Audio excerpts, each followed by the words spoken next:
Sir, यो कोई है? जी बताएं।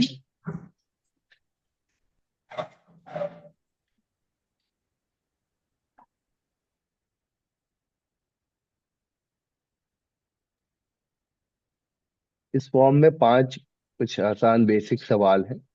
और ये बस ये जानने के लिए आप इस बारे में कितने इन चीजों से आपको जानकारी है, ताकि हम उस हिसाब से अपने सेशन को और आगे आने वाले सेशंस को हम डिजाइन करें। तो आप समय लेके उसको जरूर भर दें।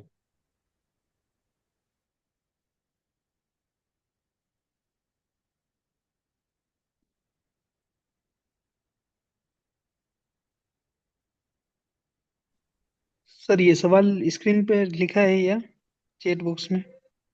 नहीं नहीं, वो स्क्रीन पे जो सवाल आ रहा होगा उसमें टिक करने का ऑप्शन आ रहा होगा, कुछ सर्कल होंगे सवाल के पहले, उसमें से जो भी आपको सही लग रहा है उस पे सिलेक्ट कर सकते हैं। सॉरी सर, पर मेरे इसमें दिख नहीं रहा है वो सवाल। अगर सवाल नहीं आ रहा है तो जाने दें, वो उतना अहम नहीं है। अगर ओके काम ओके। के है दौरान ना? किसी महिला से छेड़छाड़ जी। गलत बात बोलना।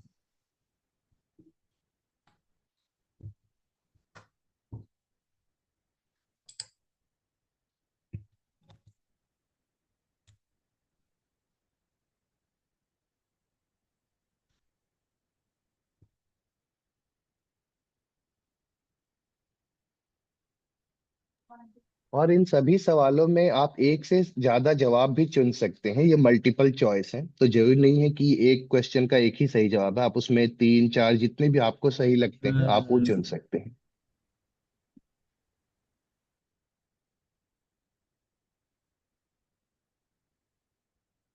जब आप सारा अपना आंसर चुन लें सभी सवालों के, तो आपके उसी फॉर्म के राइट साइड में दाएं तरफ नीले रंग का एक बटन होगा, सबमिट। वो दबा देंगे तो आपका फॉर्म सबमिट हो जाएगा। मेरे स्क्रीन पर अभी सवाल आ रहा था, मैंने कुछ उसको फिल किया, देन वो चला गया। एक सेकंड सर। क्या आप मुझे सुन पा रहे हैं? नहीं। जी जी, मैं आपको बिल्कुल सुन पा रहा हूँ। मुझे एक मिनट का समय दें, मैं आपके स्क्रीन पे क्या दिक्कत हुई है मैं एक बार देख लेता हूँ।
जो भी साथी, अगर आप फोन से जुड़े हैं या लैपटॉप से जुड़े हैं, और अगर आपके पेज पर से वो फॉर्म हट गया है, तो आपके स्क्रीन के नीचे राइट साइड में आप देखेंगे मोर का एक ऑप्शन होगा। आप जब मोर पे क्लिक करेंगे तो उसमें पोल्स करके एक ऑप्शन आएगा, पोल्स या क्विज। उसको दबाते ही वो फिर से सवाल आपके स्क्रीन पे आ जाएगा।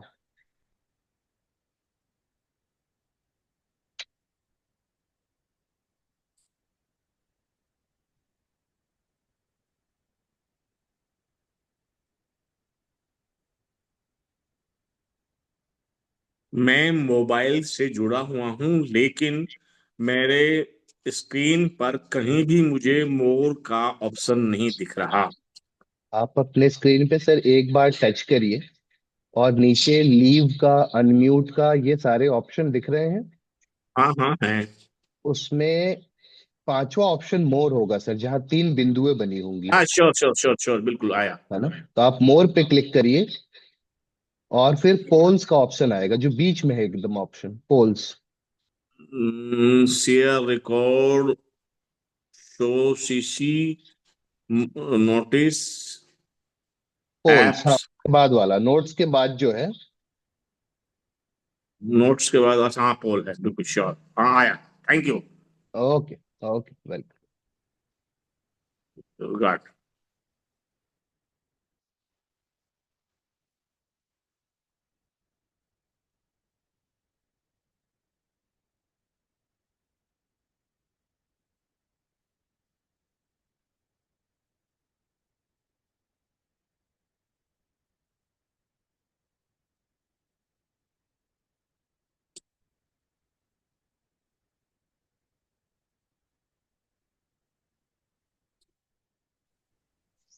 हेलो।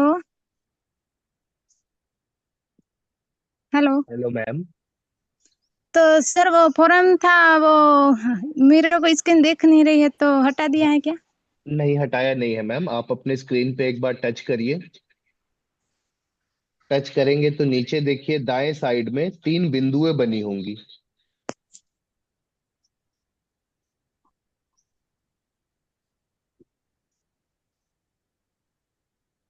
जिन साथियों का फॉर्म खुला हुआ है उनसे रिक्वेस्ट करेंगे कि वो फॉर्म को थोड़ा जल्दी भर दें। तो सर इस फॉर्म को भरने का है? जी मैम, फॉर्म खुल गया ना? तो अभी खुला नहीं है, पहले बता रहा था तो अब हट गए हैं तो इसलिए हाँ, फिर। आप अपने स्क्रीन पे जब टच करेंगे तो नीचे की तरफ देखिए, दाएं साइड में 3 बिंदुएं आएंगी नीचे की तरफ, जिसपे लिखा होगा मोर, MORE।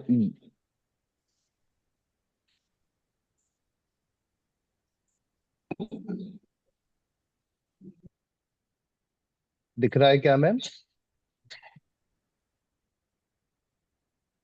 अगर नहीं दिख रहा है तो कोई बात नहीं मैम, ये एक बेसिक जानकारी के लिए फॉर्म है। इसमें और बहुत कुछ डिटेल नहीं है। बाकी जो भी इसमें बातें हैं वो हमारे साथ शायद कशीना वो सब कुछ कवर करेंगी ही चर्चा में। और ये पोल हम 1 मिनट के लिए और ओपन रखेंगे, उसके बाद हम इस पोल को बंद कर देंगे। तो जिन साथियों का ये फॉर्म खुला हुआ है उनसे रिक्वेस्ट है कि वो सबमिट दबा दें, फॉर्म को भर के सबमिट क्लिक कर दें।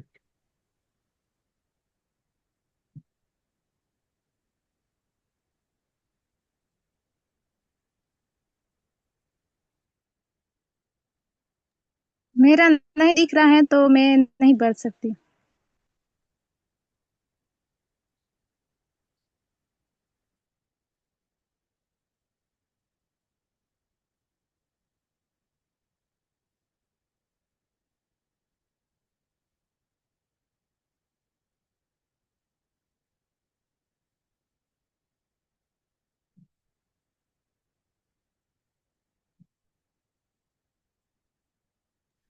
थैंक यू साथियों, आप में से जितने लोगों ने इन फॉर्म्स को भर दिया है।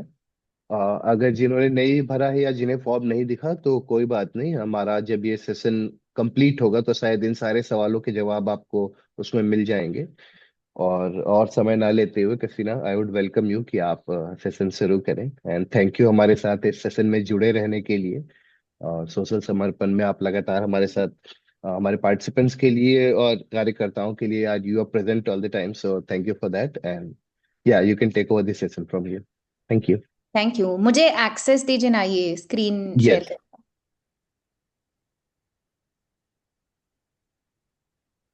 ठीक है, तो हम शुरुआत करते हैं। मैं बस एक चीज, दो बेसिक चीजों से शुरुआत करना चाहती हूँ। एक तो ये, क्योंकि मुझे लगता है आप लोग काफी सारे लोग, जितना मैंने उज़मा से पहले बात की थी वो बता रही थी कि आप में से काफी सारे लोग ऑनलाइन वेबिनार्स में जुड़ते रहे हैं, तो मुझे ऐसा लग रहा है कि आप थोड़ा सा इस जूम के सिस्टम के साथ थोड़ा तो समझते होंगे कि जूम का सिस्टम कैसे इस्तेमाल करना है। एक रिक्वेस्ट, दरख्वास्त आप सबसे ये है कि आप अपने आप को म्यूट पे रखिएगा, ताकि आपके पीछे से अगर कोई आवाज़ आ रही है तो वो लोगों तक ना पहुंचे। तो जब आप बोलना चाहते हैं, नीचे रेज हैंड का भी ऑप्शन है।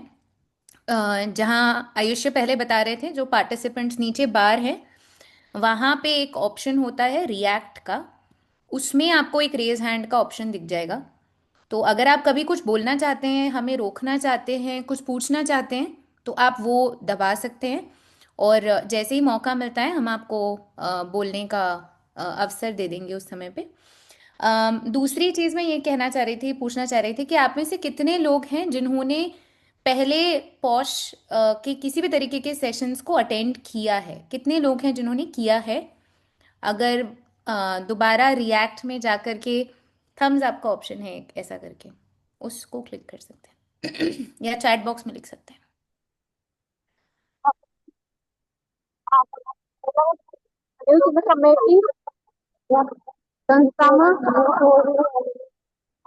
जी प्रमिला जी, आप कुछ कहना चाह रहे हैं? ओके, तो मुझे लगता है काफी सारे लोगों ने ये सेशन अटेंड किया हुआ है। तो शायद उतना मुश्किल नहीं होगा और शायद मैं आशा करती हूँ कि आपको कुछ नया तो सीखने मिलेगा। आप लोग मुझे बताइएगा कि सेशन के आखिर में आपको कुछ नई बात पता चली क्या आज के सेशन में। सेशन की शुरुआत हम करते हैं। मैं अपना स्क्रीन शेयर करूंगी। क्या आप मेरी स्क्रीन देख पा रहे हैं? जी कशीना, हाँ बिल्कुल। ओके, बढ़िया। तो थोड़ा सा बैकग्राउंड देते हुए मैं शुरुआत करूंगी। और मैं बस एक चीज़ और कहूंगी, क्योंकि मैंने 1 घंटे का सेशन डिज़ाइन किया है, तो ये सेशन शायद 4:15 तक चलेगा। आप सबको इसमें कोई दिक्कत तो नहीं होगी ना? 4:15 तक, 4:15 बजे तक अगर हम ये सेशन चलाते हैं तो होगी, तो भी थोड़ा जुड़ जाइएगा, जुड़ के रहिएगा, ठीक है? अम, तो इसकी शुरुआत हम एक केस से करते हैं। मुझे लगता है जब भी पॉश का सेशन होता है तो इस केस के बारे में अक्सर बात होती है, और क्योंकि आज जो साथी हमारे साथ जुड़े हुए हैं वो राजस्थान से हैं, तो मैं समझती हूँ कि काफ़ी सारे लोग इस केस के बारे में जानते भी होंगे। जानते हैं आप में से कोई लोग विशाखा का जो केस हुआ था, विशाखा ने जो केस आगे लेकर गए थे, इस केस में जो पीड़ित महिला थी उनका नाम भवरी देवी था। ये केस किसी ने सुना है? इस केस के बारे में इस कुछ इस, सुना इस केस के साथ हमने काम भी किया है। है? ओके, भंवरी भट्टी के साथ हमने काम भी किया है। जी। तो सर हाँ आप हो जी। ना, ये भंवरी देवी मैं मेरे ब्लॉक से ही है, जहाँ पे काम कर रहा हूँ। जी, मेरी मेरी जगह जो मेरा कार्य क्षेत्र है वहीं से है भंवरी देवी। अरे क्या बात है, ठीक है, दूसरा काम ठीक है। नरेंद्र शर्मा। जो पहले आप जो पहले कह रहे थे हमने भवरी देवी के साथ काम भी किया हुआ है, वो कौन थे? अपने आप को आइडेंटिफाई करेंगे? Myself Brij Mohan Sharma. मैं then I was intern in one organisation and working in Jaipur area, Bassi area specific. जी सर, थोड़ा सा बताएंगे क्या, अगर आप आपको थोड़ा सा अगर इस पे रोशनी डालनी हो इस केस हाँ के हाँ बारे में, हाँ क्या जानते हैं आप? हाँ हाँ हाँ। एक्चुअली भंवरी, एक मैं हिंदी बोलूं चलेगा ना? मुझे हाँ हाँ, मैं जी अंग्रेजी जी, में हाथ बिल्कुल काफी बिल्कुल। तंग है। भंवरी एक साथिन है, थी, अब तो रिटायर हो गई आई थिंक वो। और उन्होंने एक रेप या चाइल्ड मैरिज को रिपोर्ट किया था। देन जो गांव के दबंग लोग थे जो चाइल्ड मैरिज या बाल विवाह के पक्षधर थे, बाल विवाह कर रहे थे, उनको वहां पर दबंग जाति के लोगों को ये बात स्वीकार नहीं हुई कि एक पॉटर कुम्हार कम्युनिटी की महिला जो बाकी रहे लोग भी जुड़े। अदर बैकवर्ड क्लास से है, और उस अदर बैकवर्ड क्लास से की जो बहुत ही पुअर कम्युनिटी आती है, वो ऐसा कर रही है। इस गांव की साथिन हमारे मर्दानगी पर ये है, एक कलंक है। तो देन देर रेप सी एंड बहुत सी दिक्कतें उस समय पैदा हुई थी, ये था। लेकिन अच्छी बात ये थी कि जिस जाति के, जो दबंग जाति कहा कही जाती है राजस्थान के लोगों में, उस जाति के ही एक लड़का ने भावरी का साथ दिया, और उस केस को लेकर राजस्थान ही नहीं पूरे देश में चर्चा बनी। और भावरी बटेरी केस पूरे देश में फेमस हुआ। ये अलग बात है कि उन दबंगों को सजा नहीं हुई, लेकिन हाई कोर्ट से कुछ सजा हुई, और देन उसके ऊपर कुछ बहुत सारे रूलिंग्स हमारे राज्य में, हमारे देश में बनी, और जिनको बाद में विशाखा गाइडलाइंस के नाम से और भंवरी भटेरी केस के नाम से जाना गया। जी। Any other query? नहीं नहीं, शुक्रिया सर, ये बहुत आपने मेरा काफी सारा काम बहुत आसान कर दिया। तो आप सही कह रहे थे कि एक चाइल्ड मैरिज का केस था, बाल विवाह जिसको हम कहते हैं, और बाल विवाह के केस में भवरी देवी जो थी वो बाल विवाह रोकने के लिए अपना काम, क्योंकि वो उनका काम का हिस्सा था, तो वो एक बाल विवाह रोकने के लिए गई थी। वो बाल विवाह उन्होंने रोका, और जब उन्होंने वो रोका तो जैसे सर बता रहे थे कि आसपास के लोगों को ये उचित नहीं लगा, और उन पे एक तरीके से बदला लेने के लिए, ये काम जो उन्होंने किया था उसका बदला लेने के लिए उनके साथ उनका बलात्कार किया गया। और उसके बाद ये केस एक लीगल केस बना, और वो लीगल केस चला। जैसे सर बता रहे हैं, वो लीगल केस भी अलग अलग स्टेजेस में कंप्लीट हुआ। पर वो लीगल केस एक बात थी, एक संस्था जो विशाखा, जिस संस्था का नाम है, उनको ये लगा कि ये केस तो चल रहा है, पर क्योंकि भवरी देवी के साथ ये काम के सिलसिले में हुआ, क्योंकि वो अपना काम कर रही थी और बाल विवाह रोकना उनका काम था, और काम करते हुए उनके साथ इस तरीके की लैंगिक हिंसा हुई, तो ये कार्यस्थल के अंतर्गत हुई लैंगिक हिंसा के अंतर्गत आना चाहिए, ये उनका मानना था। और इसलिए ये कोर्ट में गया, और जब ये कोर्ट में गया तो सब्सिक्वेंटली, मतलब ये काफी लंबा ये भी केस कोर्ट में सुना गया, एक पब्लिक इंटरेस्ट लिटिगेशन फाइल हुआ जिसको हम पीआईएल कहते हैं, और उस पीआईएल द्वारा विशाखा गाइडलाइंस जारी हुई। और विशाखा गाइडलाइंस 1997 में जारी हुई। ये केस मेरे हिसाब से 70s का के आसपास का केस है, और विशाखा गाइडलाइंस जो है वो 1997 में फाइनली कोर्ट की तरफ से आई हैं। विशाखा गाइडलाइंस क्या कहती हैं ये भी ये भी हम ब्रीफली देखते हैं, ताकि हम समझे कि पॉश कानून में क्या क्या चीजें हमें दिखती हैं। तो विशाखा गाइडलाइंस सबसे पहले ये कहती हैं कि ये गाइडलाइंस है बेसिकली, है ना, एक तरीके की नियम है, सूची है जो कोर्ट ने जिसको एक करार दिया था। तो विशाखा गाइडलाइंस में हमें जो काफी सारी चीजें दिखती हैं उसके बारे में बहुत ब्रीफली हम बात करते हैं, चर्चा करते हैं। कार्यस्थल पर यौन उत्पीड़न महिला के सम्मान, समानता और सुरक्षित काम करने के अधिकार का एक बहुत बड़ा उल्लंघन है। सबसे पहले तो कोर्ट ने ये कहा। उसके बाद उन्होंने कहा कि यौन उत्पीड़न में जबरन छूना, अश्लील टिप्पणियां करना, यौन एहसान की मांग करना, अश्लील सामग्री जिसमें फोटो वीडियो वगैरह चीजें हो सकती हैं वो दिखाना, या किसी भी तरीके का अनवांटेड व्यवहार सेक्सुअल कॉनोटेशन में करना, लैंगिक रूप से करना, ये सब कुछ शामिल होता है। हर संस्था की जिम्मेदारी उन्होंने कहा यह है कि वो सुरक्षित कार्यस्थल बनाए, है ना। पहले के समय में अगर हम देखेंगे तो कई संस्थाएं जो थी वो इस तरीके की रिस्पॉन्सिबिलिटी नहीं लेना चाह रहे थे, पर कोर्ट ने कहा कि अगर आप किसी भी तरीके की संस्था चला रहे हैं तो वो जिम्मेदारी आपकी है कि आप एक ऐसा कार्यस्थल बनाएं जहां सब सुरक्षित महसूस करें। शिकायत समिति के बारे में सबसे पहले बताया गया कि एक कमिटी होनी चाहिए जो अनिवार्य है, अध्यक्ष उस कमिटी की एक महिला होनी चाहिए, और 50% जो सदस्य है वो भी महिलाएं होनी चाहिए, और एक ऐसा मेंबर होना चाहिए जो बाहरी है।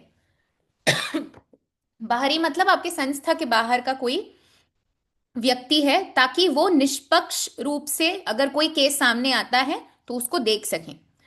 शिकायत को गोपनीय रखना है, कॉन्फिडेंशियल रखना है, और समय बाधित रूप से उसकी जांच होनी है। ये हम एक्चुअल में आप पॉश के कानून में भी काफी सारी चीजें देखेंगे।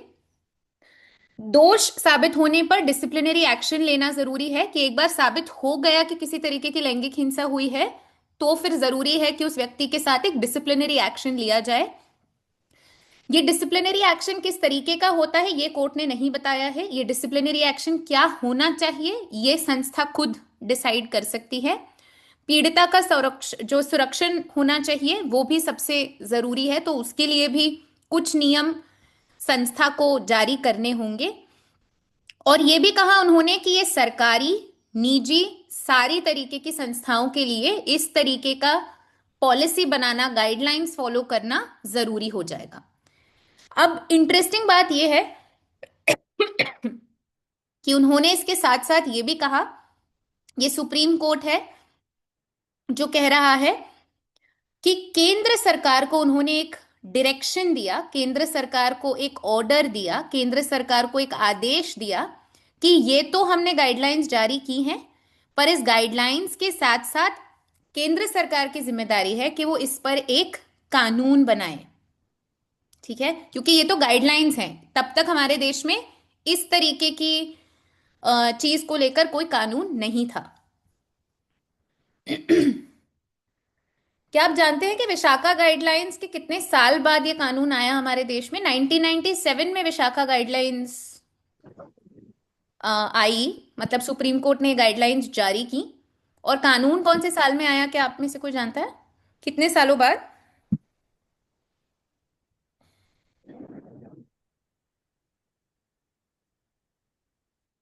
16 साल बाद आया।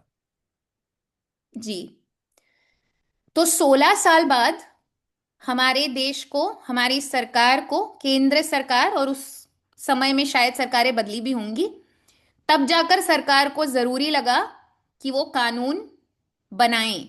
16 साल तक हम इस पर बैठे रहे, हमारा हमारी सरकार इस पर बैठी रही, केंद्र सरकार इस पर बैठी रही, इस पर किसी तरीके का कानून सॉरी नहीं बना। और जाकर 2013 में सबसे पहले ये कानून बना, जिसको हम महिलाओं का कार्यस्थल पर लैंगिक उत्पीड़न से बचाव का कानून कहते हैं। ये 2013 में आया। अगर आप इस कानून को देखेंगे और कई सारी रिसर्च जो हुई है इस कानून पे, वो समझने की कोशिश करेंगे कि इस कानून और विशाखा गाइडलाइंस में क्या फर्क है, तो आपको नजर आएगा उसमें ज्यादा फर्क नहीं है। जो विशाखा गाइडलाइंस में सुप्रीम कोर्ट ने कहा है, काफी सारी वैसी ही चीजें ये कानून भी कहता है। क्योंकि कानून बनने का दबाव था इसलिए कानून बना, पर कानून को लेकर ज्यादा जांच, ज्यादा बातचीत, ज्यादा कंसल्टेशन तब भी नहीं हुआ। अगर आप लोगों को याद होगा, 2013 वो साल है, एक बहुत इंपॉर्टेंट साल है 2013। कानूनी रूप से काफी इंपॉर्टेंट है। हमारे ग्रुप में कुछ वकील हैं क्या?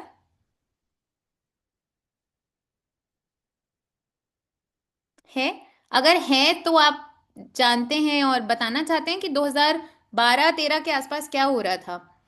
महिला जो विमेन्स राइट्स का स्पेस है, चिल्ड्रंस राइट्स का स्पेस है, बाल हक जिसको हम कहते हैं, महिला अधिकार का जो पूरा हमारा सेक्टर है, इसमें क्या हो रहा था 2012-13 के आसपास? किसी को याद है?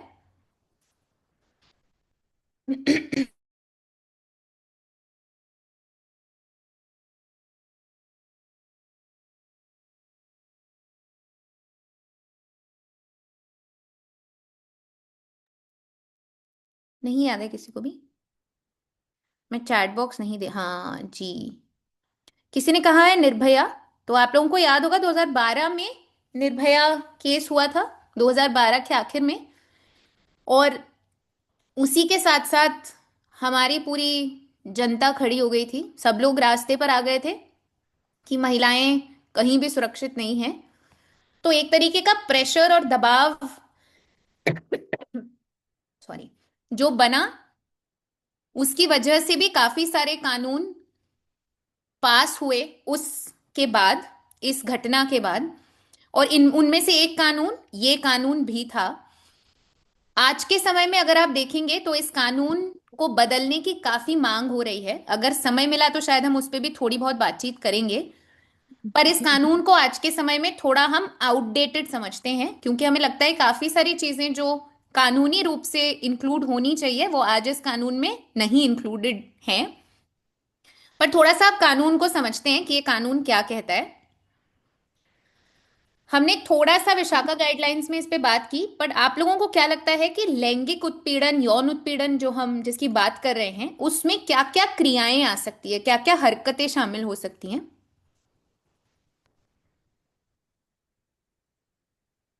किस तरीके की हरकतें यौन उत्पीड़न में शामिल हो सकती है?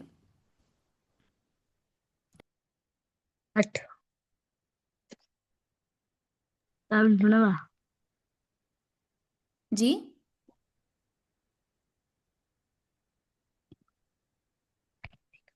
कोई कुछ कह रहा था ना?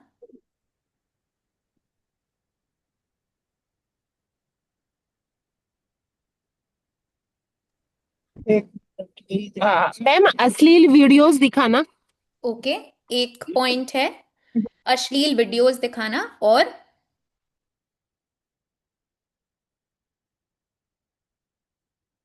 गलत टिप्पणी करना भी। जी गलत तरीके से टच करना। जी, गलत गलत टिप्पणी करना, गलत तरीके से टच करना।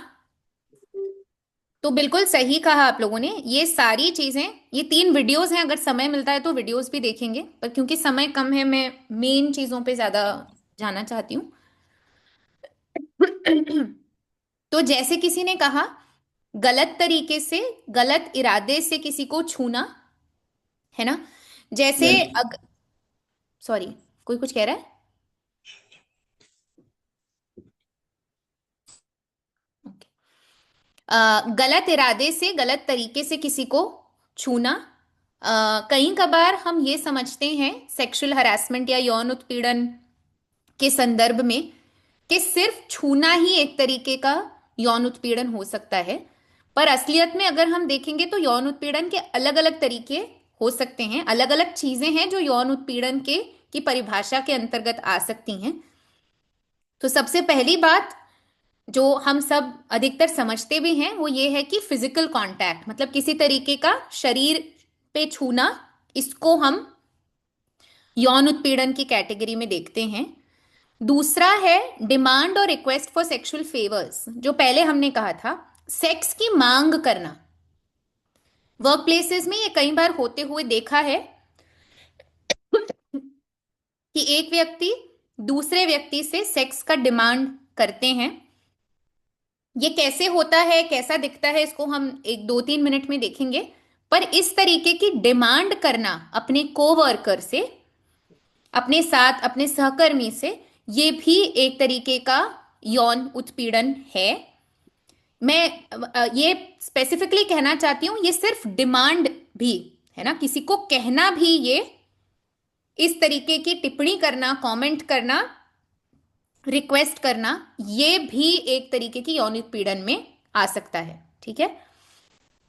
जैसे आपने पहले कहा था, किसी भी तरीके की टिप्पणी करना, किसी के शरीर के शेप पे टिप्पणी करना, हमारा जो समाज है उसमें ये सब चीजें बहुत कॉमन है ना। हम किसी के शरीर पे टिप्पणी करते हैं, कोई कैसा दिख रहा है उस पर टिप्पणी करते हैं, किसी के बाल कितने सुंदर है उस पर टिप्पणी करते हैं।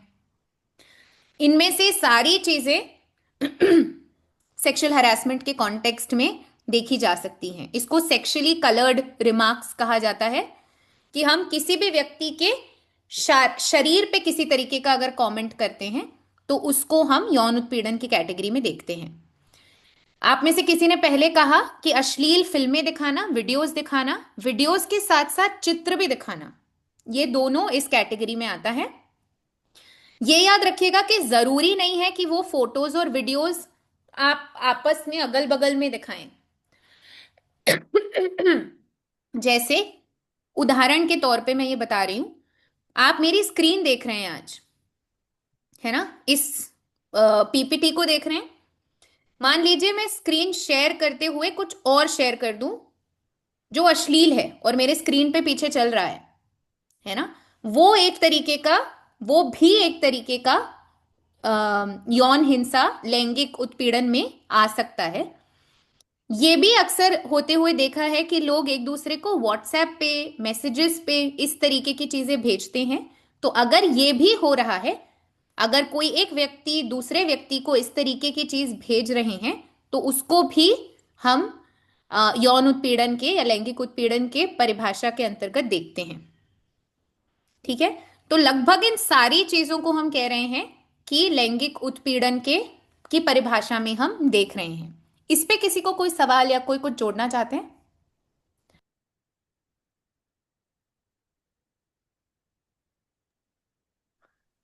इसमें एक चीज जो याद रखने लायक है वो ये है कि ये सब कुछ अनचाहा है, इसमें सहमति नहीं है। अगर 2 लोग सहमति से इनमें से कोई भी चीज करते हैं तो उसको हम सेक्सुअल हरासमेंट या यौन उत्पीड़न की परिभाषा के अंतर्गत नहीं देखते हैं। पर अगर अनचाहा है, एक व्यक्ति जबरदस्ती ये चीज दूसरी व्यक्ति के साथ कर रहे हैं, तो उसको हम यौन उत्पीड़न, लैंगिक उत्पीड़न की परिभाषा के अंतर्गत देखते हैं। कोई सवाल इस पे या आगे जाएं हम? आगे ओके, चल सकते हैं। ठीक, शुक्रिया। तो जो हम पहले बता रहे थे कि कई बार जब लोग इस तरीके की हरकतें करते हैं सहकर्मियों के साथ अपने, तो जरूरी नहीं है कि वो उस पर खत्म हो जाए। उदाहरण के तौर पे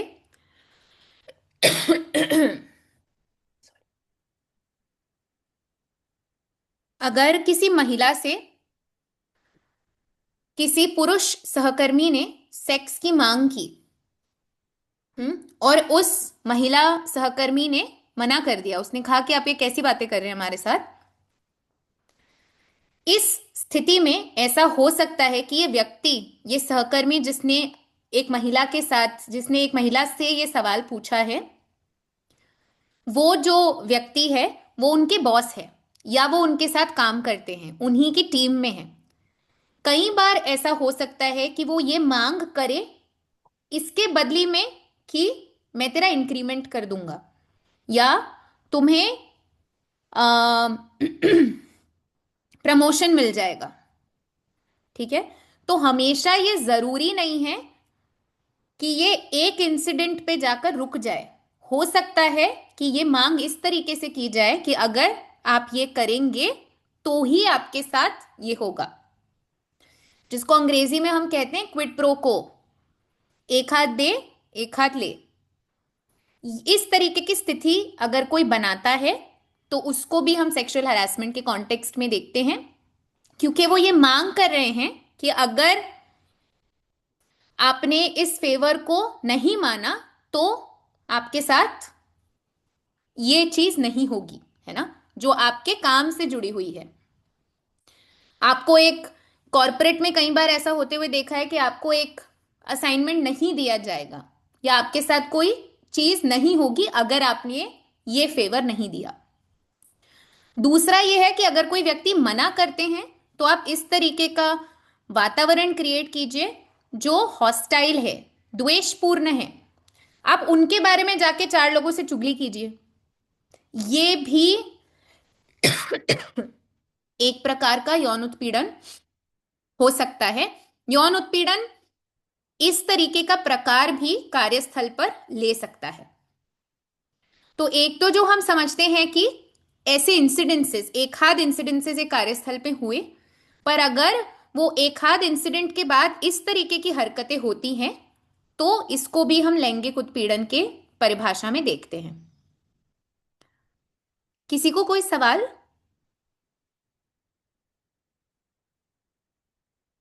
आगे बढ़े। किसी ने ये होते हुए देखा है, अपनी संस्था में नहीं पर इन तरीके की चीजों को कहीं पे भी होते हुए देखा, सुना? गोपनीयता मेंटेन करते हुए अगर आप कोई इंसिडेंट शेयर करना चाहते हैं।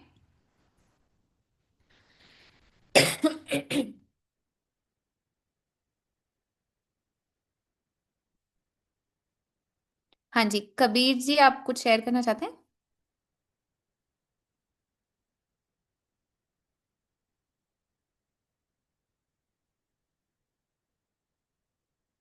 कबीर जी आप म्यूट पे, अगर आप कुछ कह रहे हैं तो।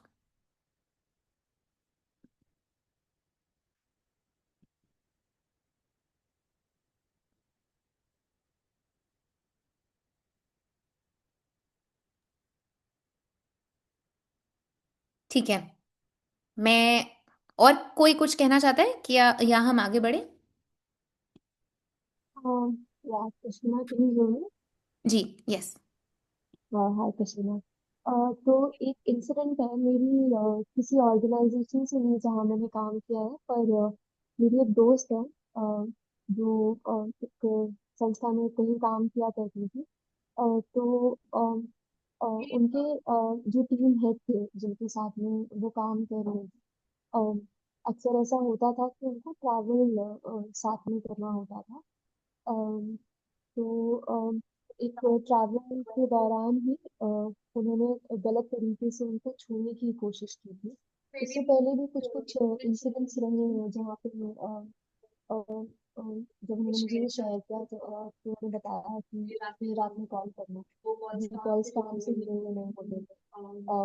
या फिर कभी कभी ऑफिस में भी काम से जुड़ी हुई बातें नहीं, कुछ ऐसी बातें करना जो थोड़ा अनकंफर्टेबल या ऐसा महसूस करना पड़ता। लेकिन जब वो इंसिडेंट उन्होंने कंप्लेंट की, फिर उसके बाद जो भी प्रोसीजर होता है वो इंसान को करने वगैरह, और वो काफी वक्त से नहीं रहा था उनके साथ। कुछ 6 साल के बाद भी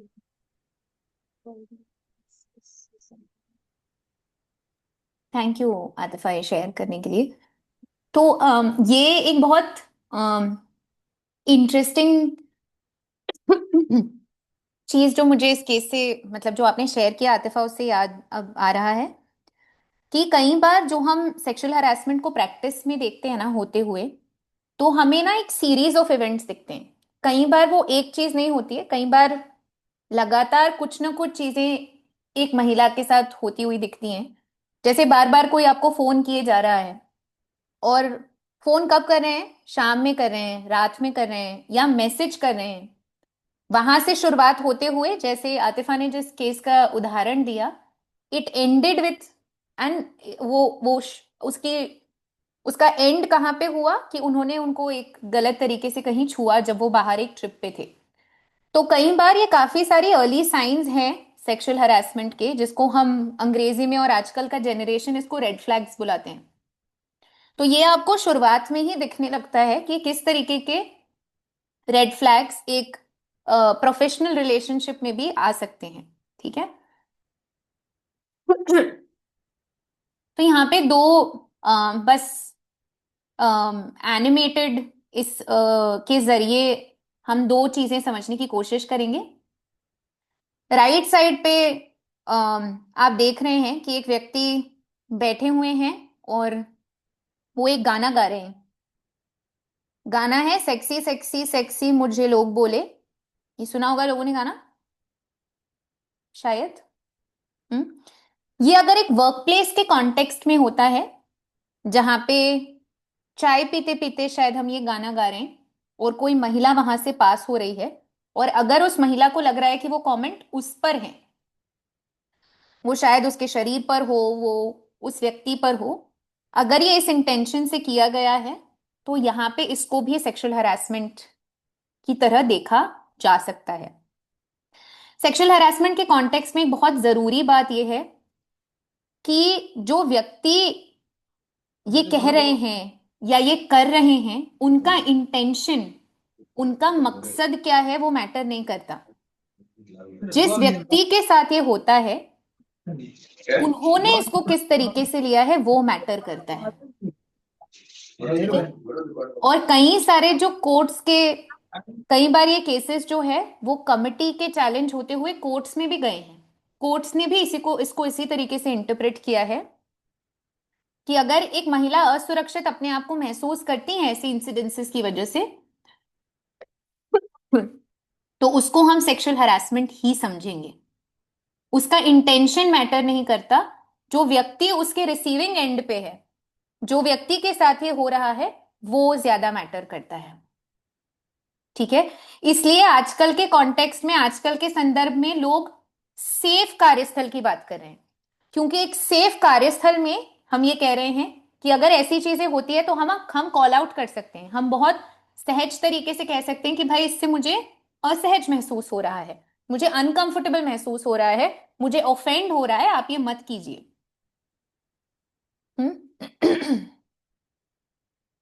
आप में से कोई कुछ कह रहा था क्या? मैंने किसी को अनम्यूट होते हुए देखा।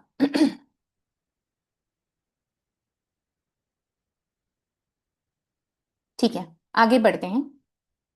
जेंडर्ड या सेक्सिस्ट रिमार्क्स पास करना, है ना। जैसे लेफ्ट साइड पे अगर आप देखेंगे तो एक पुरुष एक महिला से कह रहा है, making babies is all you women are good for.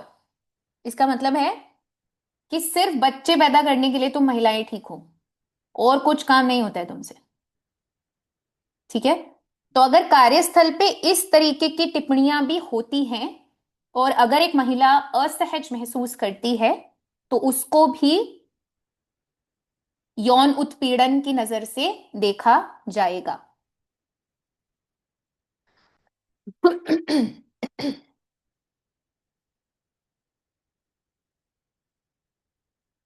ये जो हमने राइट साइड पे जो हमने पहले बात की थी, एक हाथ ले एक हाथ दे, है ना, यहाँ पे ये व्यक्ति कह रहे हैं, ये देखिए, ये इसको छेड़ने की कोशिश कर रहे हैं, जो राइट साइड पे आपको दिख रहा है, बॉक्स के बाहर जो आपको दिख रहा है, ये उसके दुपट्टे से छेड़ने की कोशिश कर रहे हैं उनको। और यहाँ पे ये महिला उसको कह रही है कि ये रोको, वरना हम कंप्लेन कर देंगे। और वो पुरुष उससे कह रहा है, अगर तुम कंप्लेन करोगी तो हम तुम्हारा प्रमोशन रोक देंगे। ये काफी डायरेक्ट है, तो इसको हमने क्विड प्रो को की कैटेगरी में डाल सकते हैं कि आपने उनको कहा कि अगर आप ये नहीं करोगे या मुझे ये नहीं करने दोगे तो आपका प्रमोशन रोक दिया जाएगा। जी, आई थिंक किसी ने हैंड रेज किया है, आपका नाम नहीं है, Oppo. Sorry, this is Mustafa. जी So, am I audible? जी जी, yes we can hear. And am I visible also? I think. हाँ जी, अब दिख रहे हैं। हाँ Sure. So, hi, my name is Mustafa. तो एक छोटा सा मेरा क्वेश्चन ये था कि like whenever we talk about the post, so mostly like it is talk about the कि कमेटी होना चाहिए आईसीसी, हाँ, इंटरनल कंप्लेन कमेटी और ये सब। सो like where I'm like mostly I work with the tribal community and I work with some marginalized community where they were working in like we used to work in भट्टा, जो बिजली का जो भट्टा होता है और भी गोडाउन होते हैं इस एरिया में, तो वहाँ पे वो कोई कमेटी नहीं होती और उनके साथ हालांकि होता है बहुत बार ऐसा। So where they have to go, और कई बार ये भी होता है कि एक कमेटी भी होती है और एक अपने सीनियर भी होते हैं, लाइक देवर थिंक कि हमें उनसे बोलना चाहिए, बट वो बोले किसे, हालांकि वही लोग उनके साथ ऐसा कर रहे हैं कि उनको गलत टिप्पणियां और कुछ उनको जो like a kind of harassment और हरासमेंट कर रहे मोलेस्टेशन, हैं। हाँ, या मोलेस्टेशन भी हम कह सकते हैं। तो अपन उस टाइम पे क्या कर सकते हैं, like what we have to say them, like what kind of strategy where we have to take it. ये बहुत इंपॉर्टेंट सवाल है। मुसाफर है आपका नाम? नो, हाँ, my name is Mustafa. Mustafa. Mustafa, okay. मैं क्या मुस्तफा को सप्लीमेंट कर सकता हूँ? जी, आप सवाल पूछिए। मुस्तफा जी का जो सवाल है ना, उसका हाँ, मैं उसी से जवाब। मैं आई थिंक जी मेरा सप्लीमेंट के पीछे वही कहना है कि मेरा भी उससे जुड़ा हुआ एक सवाल है। जी जी। दरअसल इस कानून की मंशा बहुत अच्छी है, लेकिन जो हमारा दृष्टि है देश का कि समदर्शी है नाम तिहारो, कि सबको समान दृष्टि से देखा जाए। मैं दो तीन केस शेयर करना चाहूंगा। मेरे एक मित्र हैं, दिल्ली बेस्ड ऑर्गेनाइजेशन में काम करते थे, राजस्थान के इंचार्ज थे। उनकी एक सपोर्ट डेट थी और उन सपोर्ट डेट ने प्रमोशन डिजर्व नहीं किया और उनका प्रमोशन नहीं हो पाया। तो उस महिला ने उन पर आरोप लगाए सेक्सुअल हरेसमेंट के, और उस व्यक्ति को सुना नहीं गया कहीं भी, किसी भी स्तर पर। राजस्थान की बड़े बड़े जो कह सकते हैं वॉलंटियर सेक्टर के जो बड़े लोग थे, सारे शामिल थे। एक चीज। दूसरा पक्ष एक और है कि सेक्सुअल हरेसमेंट के केस में हम एक केस लड़ रहे थे, तो उसमें निकल के आया कि महिला ने आरोप लगाया कि फला व्यक्ति मुझे घूर रहा है, मुझे घूरता है। क्या, अगर किसी को देखना और घूरना दोनों में क्या फर्क है, मैं आज तक नहीं समझ पाया।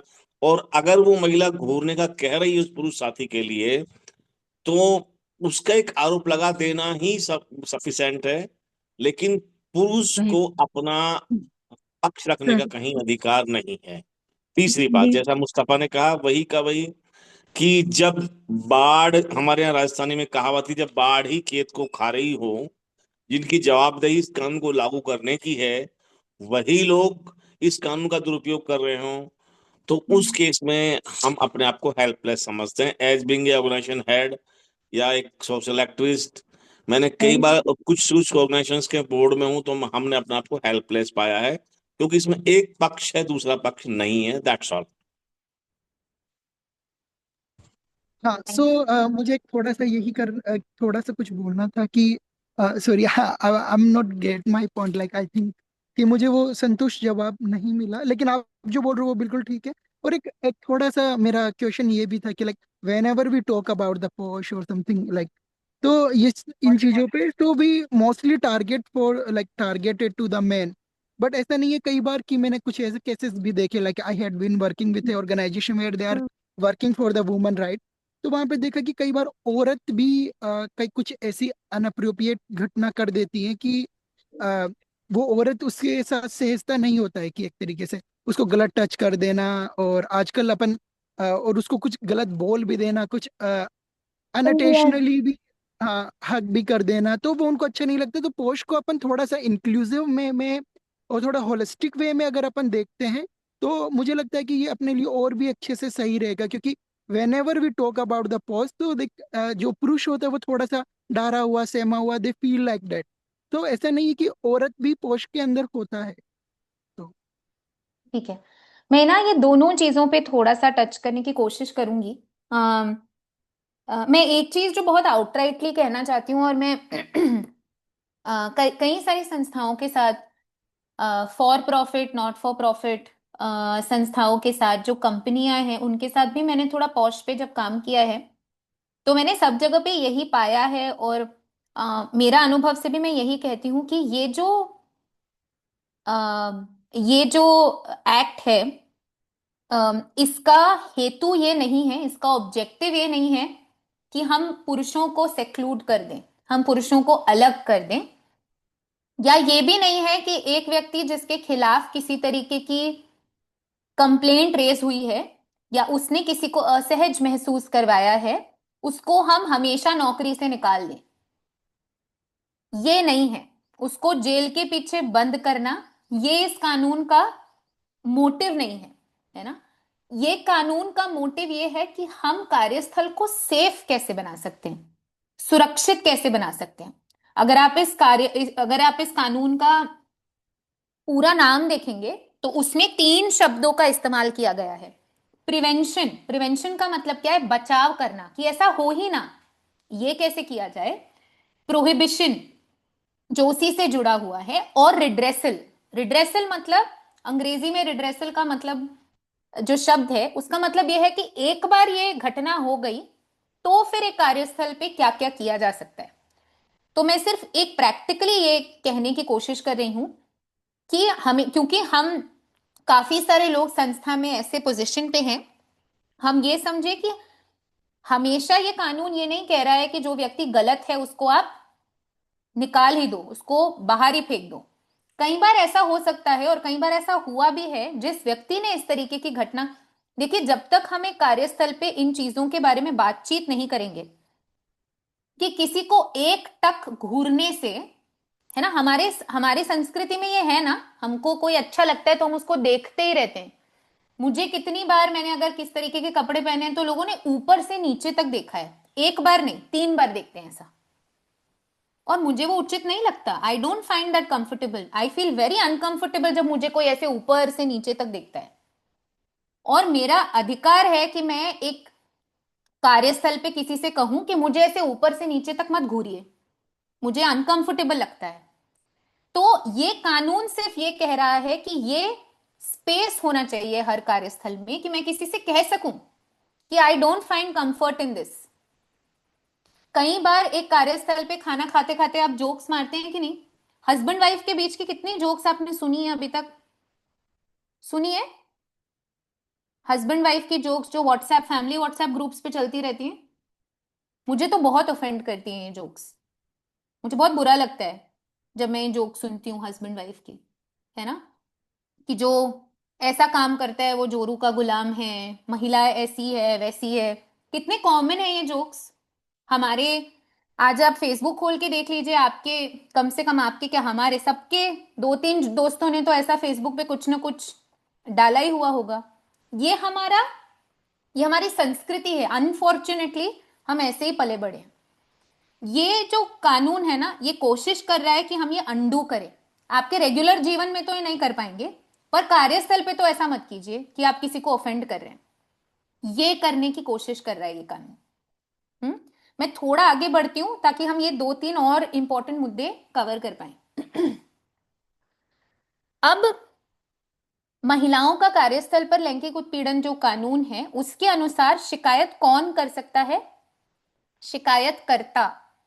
जो शिकायत कर सकते हैं वो कौन है? जैसे आई थिंक मुस्तफा जी कह रहे थे, कानून जो है वो महिलाओं के लिए बना है। कानून में पुरुषों को उस तरीके का सिक्योरिटी नहीं दिया गया है। तो कानून ये कहता है एक महिला जो आपकी संस्था की कर्मचारी है, फॉर्मल रेगुलर एम्प्लॉय है, कॉन्ट्रैक्टर है। कॉन्ट्रैक्टर कौन हो सकता है? मान लीजिए आपने अपनी ऑफिस में साफ सफाई करने के लिए किसी को रखा है, कोई कंपनी को रखा है, वो कंपनी के थ्रू कोई महिला आपके पास आती है काम करने के लिए, वो कॉन्ट्रैक्ट पे है आपके पास। तो ये कॉन्ट्रैक्ट वाली महिला भी ये कार्यस्थल में ये एम्प्लॉय के डेफिनेशन में, शिकायतकर्ता के डेफिनेशन में फिट हो सकती हैं। वॉलंटियर्स जुड़ते हैं कई बार हमारे साथ। वॉलंटियर्स वो है जिनको हम पैसा नहीं देते हैं काम करने के लिए। इंटर्न कई बार जो एकेडमिक इंस्टीट्यूशंस हैं, कॉलेजेस हैं, यूनिवर्सिटीज हैं, उनके थ्रू हमारे पास लोग जुड़ते हैं। कंसल्टेंट्स भी हमारे पास जुड़ते हैं। जैसे आज ये वर्कशॉप कर रही हूं, मैं चरखा की कंसल्टेंट हूं, है ना। अगर मैंने चरखा के साथ ऐसी 2-3 और चीजें की तो मैं उनकी कंसल्टेंट थी। तो ये भी इस तरीके का रिलेशनशिप भी एक एम्प्लॉय एक मुझे भी एक एम्प्लॉय की तरह देखा जाएगा अगर सेक्सुअल हरासमेंट के कानून को हम देखते हैं। मतलब ये सारे लोग यौन उत्पीड़न की कंप्लेंट कर सकते हैं। कहने का अर्थ ये है कि ये सारे लोग यौन उत्पीड़न की कंप्लेंट इस कार्यस्थल पे कर सकते हैं, कार्यस्थल से जुड़े हुए ये सारे लोग। अब जो आप कह रहे थे मुस्तफा, और थोड़ा आई थिंक जो दूसरे सर थे, आई एम सॉरी मुझे आपका नाम रजिस्टर नहीं हुआ, आप दोनों जो चीजें कह रहे थे कि पुरुषों का क्या।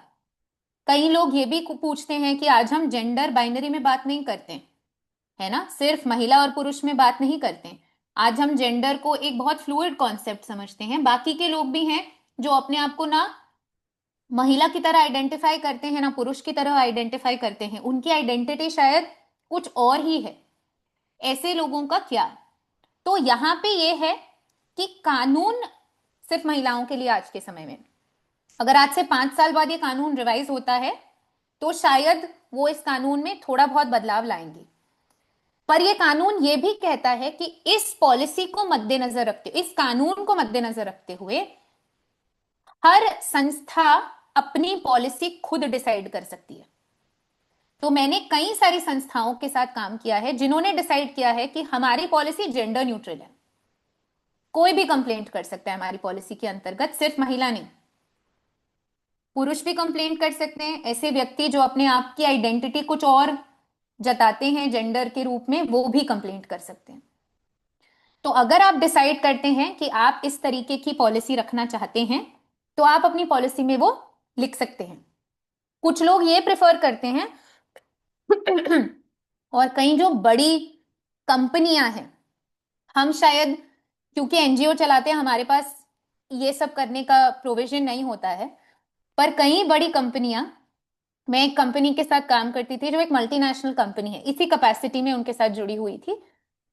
उन्होंने क्या किया था, उन्होंने कहा था कि हमारा जो पॉश का कानून है, पॉलिसी है, हमारी इंटरनल पॉलिसी, वो सिर्फ महिलाएं और ऐसी जेंडर आइडेंटिटी जिनको हम माइनॉरिटी जेंडर आइडेंटिटी के रूप में देखते हैं, उनको, उनके लिए ये पॉलिसीज एप्लीकेबल होंगी।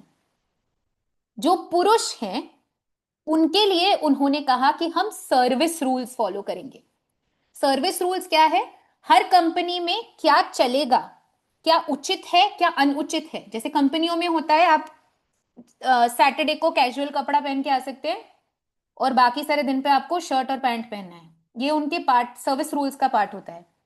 आप अपना लैपटॉप जो है वो सिर्फ ऑफिस का काम करने में इस्तेमाल करेंगे, बाकी का काम करने में इस्तेमाल नहीं करेंगे। ये this is a part of your general rules and regulation. तो वो क्या कहते हैं, कई सारी फॉर्मल कंपनियां वो कहती हैं कि हमारी जो पॉश की पॉलिसी होगी वो सिर्फ महिलाएं और जो जेंडर माइनॉरिटी के लोग हैं उनके लिए होंगी। जो पुरुष है जो सिस जेंडर्ड, अंग्रेजी में जिसको हम कहते हैं सिस जेंडर्ड पुरुष हैं, उनके लिए हम सर्विस रूल्स फॉलो करेंगे। अगर वो कंप्लेंट करना चाहते हैं तो वो सर्विस रूल्स के अंतर्गत कंप्लेंट कर सकते हैं और उसी के अंतर्गत हम पॉलिसी का प्रोसेस फॉलो करेंगे। पर कई सारी हमारे जैसी संस्थाएं ये डिसाइड करती हैं कि वो जेंडर न्यूट्रल पॉलिसी बनाना चाहती हैं। अगर वैसा बनाना चाहते हैं तो वो भी किया जा सकता है। जी मुस्तफा दी। नमस्ते। जी आवाज आ रही मैम मेरी? जी जी आ रही। मैम हाँ सर। मैम मेरा आपने जो मेंशन किया मेरा वो बिल्कुल भी वो जो आप जो समझ रहे हो बिल्कुल वैसा नहीं है। मैंने जस्ट जेंडर न्यूट्रल को ही मैंने एक पॉइंट आउट किया है, जैसे कि आजकल आपने जैसे कि बताया LGBTQ भी एक अदर थर्ड जेंडर भी है। तो वही कि एक महिला अगर महिला के साथ में किसी को घूर रही है या महिलाएं ही महिला के साथ गलत टिप्पणी करी है, क्योंकि एक ऐसा इंसिडेंट हुआ है जहाँ पे मैं था सर कि मुस्तफा हाँ जी तो बस एक सेकेंड ना, मैं बस जी ये करेक्ट करूं कि यहाँ पे ना जो कंप्लेंट कर सकता है वो महिला है। कंप्लेंट जिसके खिलाफ की जा सकती है उसका जेंडर दिया ही नहीं गया है। पॉलिसी में भी जो एक्ट है, जो कानून है 2013 का, उसमें भी नहीं दिया गया है। तो कंप्लेंट किसी के भी खिलाफ की जा सकती है। कंप्लेंट जिसके खिलाफ आप कर रहे हैं, जिसको अंग्रेजी में हमने अग्रीव्ड नहीं, रिस्पोंडेंट कहा है। रिस्पोंडेंट मतलब प्रतिवादी, जिसके खिलाफ आप कंप्लेंट कर रहे हैं, उसके जेंडर के बारे में पूरे कानून में कहीं नहीं लिखा है। सिर्फ कौन कंप्लेंट कर सकता है उसके बारे में कानून क्लियर है। ये थोड़ा क्लियर हुआ मुस्तफा जी?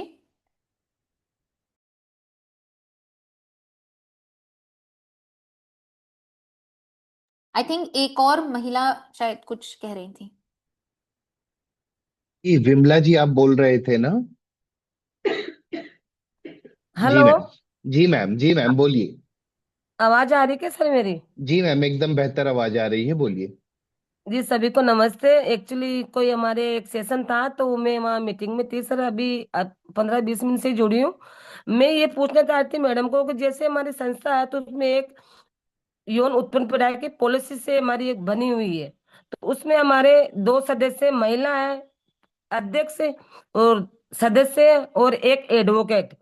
जो मान लो फील्ड में ऐसी कोई घटना होती है तो वो हम कार्यस्थल पर भी करने की कोशिश करते हैं, और अगर संस्था में ऐसा कुछ होता है तो हम डायरेक्ट जो पॉलिसी बनी हुई है उसमें जेंडर और महिला दोनों बना रखी है हमने हमारी संस्था में।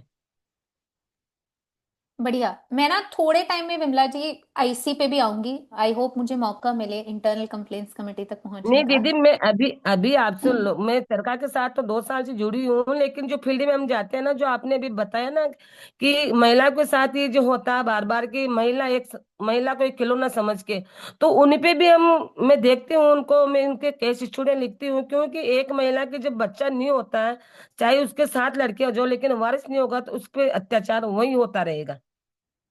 बिल्कुल बिल्कुल सही बात है। आगे ना एक दो केस स्टडीज भी है जिस पे अगर हम जी पहुंचते हैं तो आप जो कह रहे हैं विमला जी उस पे भी थोड़ी जी चर्चा बननी जरूरी है, तो करेंगे हम। जी दीदी। अम, मैं ना थोड़ा सा आगे बढ़ती हूँ कि कार्यस्थल क्या है, इस पे थोड़ी सी बातचीत करते हैं। तो कार्यस्थल क्या है? ऐसी कोई भी जगह जहां काम के सिलसिले में आप जा रहे हैं। अगर आपके ऑफिस के काम के सिलसिले में आप कहीं भी जा रहे हैं, आप एक चाय की दुकान में चाय भी पी रहे हैं, किसी से मिलके, ये व्यक्ति से आप मिल रहे हैं काम के सिलसिले में, तो ये भी एक कार्यस्थल के डेफिनेशन में आता है, कार्यस्थल की परिभाषा के अंतर्गत आता है। कानून में ऑफिस फैक्ट्री वगैरह लिखा गया है क्योंकि कानून इसको उस तरीके से देखता है। पर अगर हम हमारे संदर्भ में देखें तो आप फील्ड पे काम करते हैं, फील्ड भी आपका कार्यस्थल है क्योंकि आप फील्ड पे काम करते हैं। कई लोगों के पास सामुदायिक केंद्र होते हैं, कम्युनिटी में सेंटर होते हैं, वो भी आपका कार्यस्थल बन जाता है।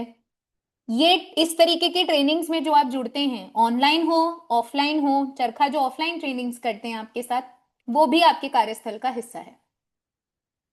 इसी के साथ साथ कई बार हम एक्सपोजर विजिट के लिए कहीं जाते हैं, स्टडी टूर के लिए कहीं जाते हैं। आजकल एनजीओज में ऑफ साइट्स भी होते हैं, है ना, कहीं सब निकल गए ऐसे ही थोड़ा कुछ एंजॉय करने के लिए, वो भी कार्यस्थल का हिस्सा है। अगर उस दौरान भी किसी के साथ छेड़छाड़ हुई तो वो भी कार्यस्थल का हिस्सा बन जाएगा।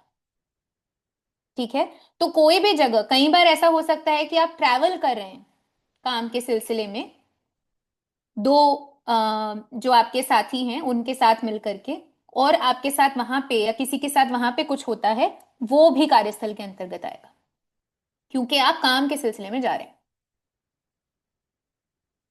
ठीक है, झूठे आरोपों की पहचान, क्योंकि हमने झूठे आरोपों की बात की और जो सर झूठे आरोपों की बात कर रहे थे। देखिए, एक चीज याद रखिए, कानून में एक चीज बहुत साफ है कि कोई व्यक्ति अगर गलत इरादे से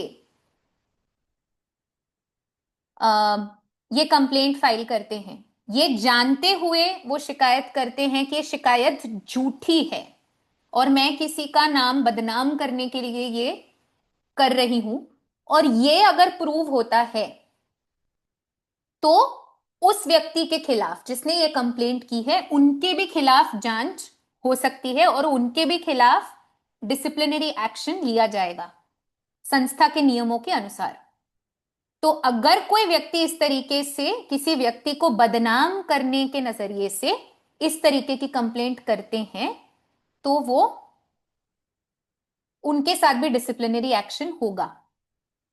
सर, आप जो केस का उदाहरण दे रहे थे, मैंने ऐसे 3 से 4 केसेस देखे हैं जहां पे लोग नेशनल ह्यूमन राइट्स कमीशन तक गए हैं, जो मानव अधिकार का आयोग होता है नेशनल लेवल पे, वहां तक लोग ये केसेस लेकर गए हैं।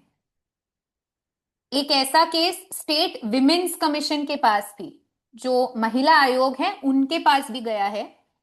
तो ऐसे कई सारे केसेस हैं जो अगर आप चाहें तो उचित लेवल पे इसको रेस कर सकते हैं, एस्केलेट किया जा सकता है।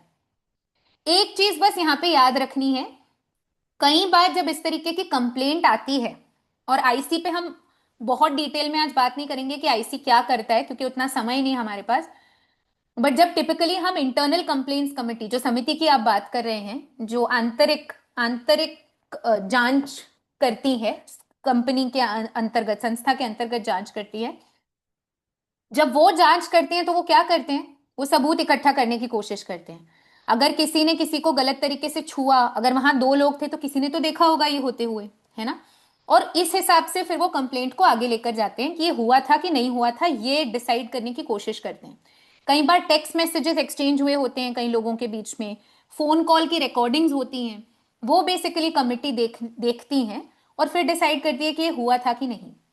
मान लीजिए एक आधे केस में वो डिसाइड नहीं कर पाए कि ये हुआ था कि नहीं, क्योंकि उस तरीके के सबूत नहीं इकट्ठा हो पाए या सबूत थे ही नहीं।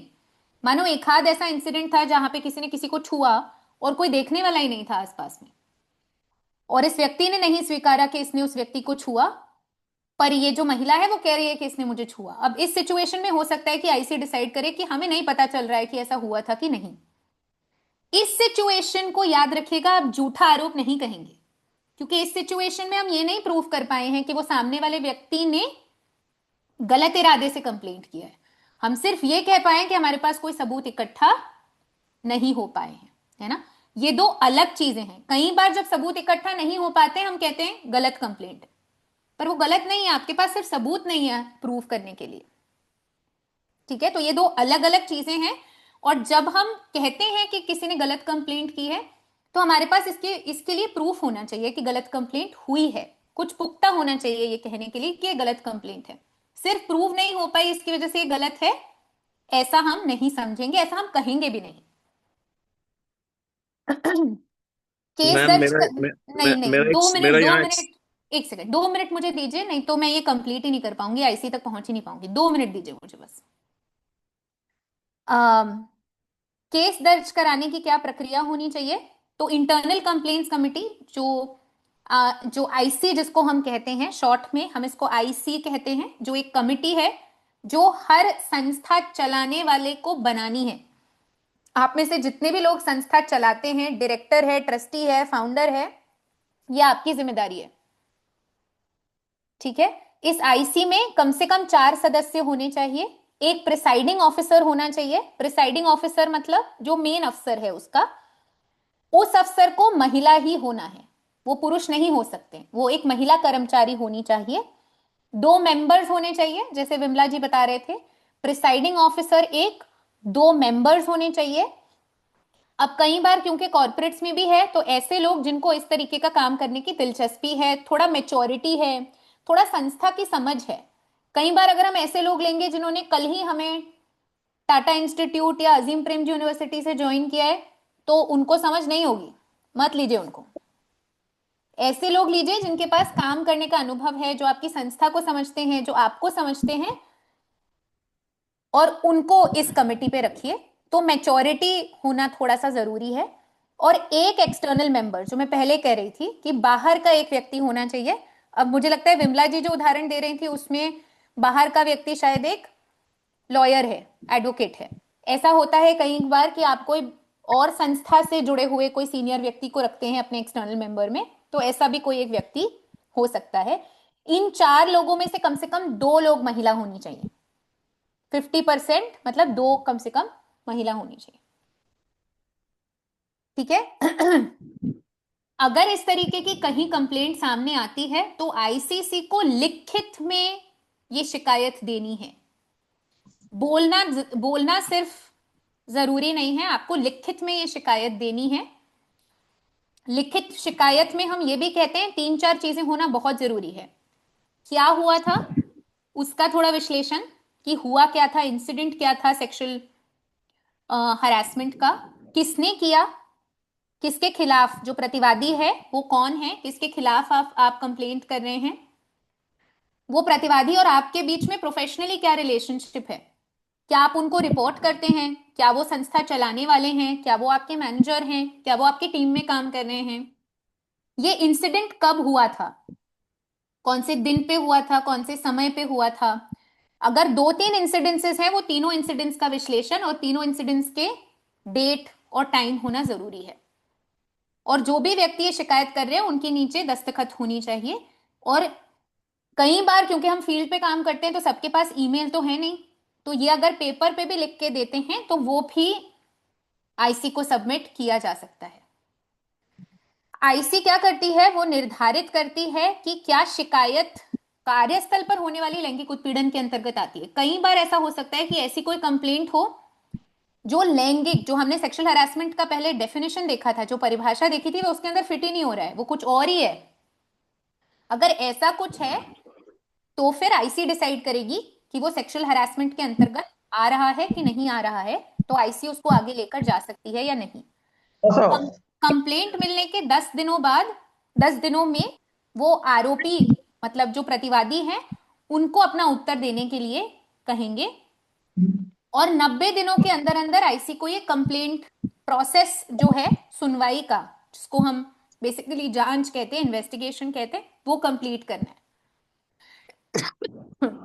इन्वेस्टिगेशन में आमतौर पे क्या हो रहा है, आईसी जो कमिटी है उनके लोग जिस महिला ने या जिस व्यक्ति ने ये कंप्लेंट की है उनसे बात करते हैं, सामने वाले व्यक्ति से बात करते हैं, प्रतिवादी से बात करते हैं, अगर कोई सबूत है या कोई गवाह है उनके साथ बात करते हैं, और फिर एक डिसीजन लेते हैं कि उनको क्या लगता है ऐसा हुआ था नहीं हुआ था। कई बार ऐसा हो सकता है कि प्रतिवादी से बात करते करते प्रतिवादी खुद ही बोले कि हाँ मैंने ऐसा किया था, पर मुझे नहीं पता था कि उनको इस बात से बुरा लगेगा। जैसे उदाहरण के तौर पे मैंने उन्हें बोला था, मैंने कोई ऐसी टिप्पणी मारी थी पर मुझे नहीं पता था कि टिप्पणी से उन्हें बुरा लगेगा, तो मैं मानता हूं मैंने ये टिप्पणी दी थी। और इन सिचुएशंस में कई बार आईसीसी ये डिसाइड करती है, क्योंकि इन व्यक्ति को समझ है कि इन्होंने कुछ किया, वो स्वीकार रहे हैं इन्होंने कुछ किया, उनको लगता है कि उन्होंने जो भी किया उसकी वजह से सामने वाले व्यक्ति को, वो समझ रहे हैं कि उनको बुरा लगा, उन्होंने वो इंटेंशन या इरादे से नहीं किया पर वो समझ रहे हैं उनको बुरा लगा। इस सिचुएशन में वो हो सकता है कि वो एक दूसरे को सामने लाएं, प्रतिवादी को और महिला जिसने शिकायत की है उनको सामने लाएं और ये बातचीत करने की कोशिश करें। तो जरूरी नहीं है हर सिचुएशन में कि जिसके खिलाफ कंप्लेंट हुई है उसको निकाल के फेंक दो संस्था से, ऐसा नहीं कहते हैं कहीं भी। ठीक है, एलसीसी के बारे में मैं बहुत क्विकली बताती हूँ क्योंकि मुस्तफा जी ने ये एक और बहुत इंपॉर्टेंट मुद्दा रेज किया है। कानून में एक और प्रोविजन है जिसको हम कहते हैं लोकल कंप्लेंट्स कमिटी। जैसे आईसीसी है इंटरनल कंप्लेंट्स कमिटी, वैसे एलसीसी है लोकल कंप्लेंट्स कमिटी। इसको जिला अधिकारी चलाते हैं, जो कलेक्टर हैं आपके, डीएम हैं, बेसिकली ये उनके अंतर्गत आता है। और आपका जो डिस्ट्रिक्ट लेवल पे, जिला स्तर पे महिला बाल कल्याण का जो ऑफिस है, उनके अंतर्गत ये आती है। तो मैं एक दरख्वास्त ये करूंगी, मुझे पता है राजस्थान में कई सारी जो महिला बाल कल्याण की चीजें वो बहुत सुंदर तरीके से चल रही हैं, क्योंकि राजस्थान में महिला बाल और महिला कल्याण अलग डिपार्टमेंट्स है, सॉरी, बाल कल्याण और महिला कल्याण अलग डिपार्टमेंट्स हैं। तो क्योंकि मैंने लैंगिक हिंसा से जो बालक जिनके साथ लैंगिक हिंसा हुई होती है उनके साथ काफी काम किया है, तो मैंने राजस्थान की बहुत इंटरेस्टिंग स्कीमों के बारे में सुना है। तो मैं ये दरख्वास्त करूंगी कि आप अपने जिला लेवल पे चेक कीजिए कि एक लोकल कंप्लेंट्स कमेटी बनी हुई है या नहीं बनी हुई है।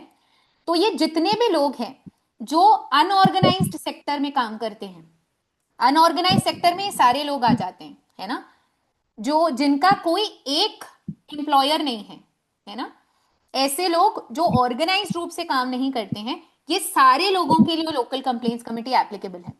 आपके और मेरे घर पे अगर कोई महिला काम करने आती है तो उसके लिए भी लोकल कंप्लेंट्स कमेटी एप्लीकेबल है, तो वो वहां जाकर के कंप्लेंट्स दर्ज कर सकती हैं। लोकल कंप्लेंट कमेटी की भी अपनी एक कॉम्पोजिशन है कि उसमें कौन कौन होता है। तो मैं ये दरख्वास्त करूंगी कि आप अपने अपने लेवल पे चेक कीजिए कि ये कमेटी स्थापित हुई है या नहीं हुई है। नहीं हुई है तो आप डीएम को लेटर लिख सकते हैं कि इस कानून के अंतर्गत ये कमेटी एस्टैब्लिश होनी चाहिए, हम इन इन लोगों के साथ काम करते हैं, हम ये कंप्लेंट करना चाहते हैं, हम कहाँ जाएं, किसके पास कंप्लेंट करें। ठीक है, अभी मेरे पास टाइम शायद नहीं है, पर मेरे पास 2-3 चीजें और थी, पर शायद हम अगले एक रिफ्रेशर रख सकते हैं जिसमें हम ये ले सकते हैं। मैं जानती हूँ कि थोड़े लोग कुछ सवाल पूछना चाह रहे थे, बीच में आ रहे थे, अनम्यूट करके कुछ कहना चाह रहे थे। तो अब वो समय है कि आप अपना जो भी सवाल है, जो भी शेयर करना चाहते हैं वो करें। अब मैं एक सवाल करना चाह रहा था जो आपकी बात से निकला, जो मैं मैंने कई केसेस को देखा है। जैसे आपने कहा कि मैंने कोई स्पेसिफिक ड्रेस पहनी है और मुझे बार बार लग रहा है वो व्यक्ति मुझे घूर रहा है। बिल्कुल सही बात है, किसी की बैड इंटेंशन हो सकती है, लेकिन जो व्यक्ति आप कह रही है मुझे बार बार घूर रहा है, क्या आप स्वयं उसको बार बार नहीं ताड़ रहे हैं? आपका भी तो कोई ना कोई इंटेंशन है। तो उस केस में क्या? मेरा ये बहुत स्पष्ट है, क्योंकि पुरुष के ऊपर आरोप लगाना बहुत आसान होता है, लेकिन पुरुष ही अकेला दोषी नहीं होता है। इसको चाहे मेरा पुरुषवादी कहिए, कुछ भी कहिए, लेकिन अगर उस व्यक्ति को आप भी देख रहे हैं तो आपका भी कोई ना कोई इंटेंशन है। मैं ये इसका क्या, बस दैट्स ऑल। कोई इसको रिस्पॉन्ड करना चाहेगा? मैं ये एक्चुअली पार्टिसिपेंट्स को ओपन करना चाहती हूँ। कोई भी है जो इसको ये सवाल पे रिस्पॉन्स देना चाहेंगे? सवाल मेरा भी है। नहीं नहीं, एक सेकेंड, पहले ये सवाल रैप अप करते हैं सर। ये सवाल पे कोई जवाब देना चाहेगा?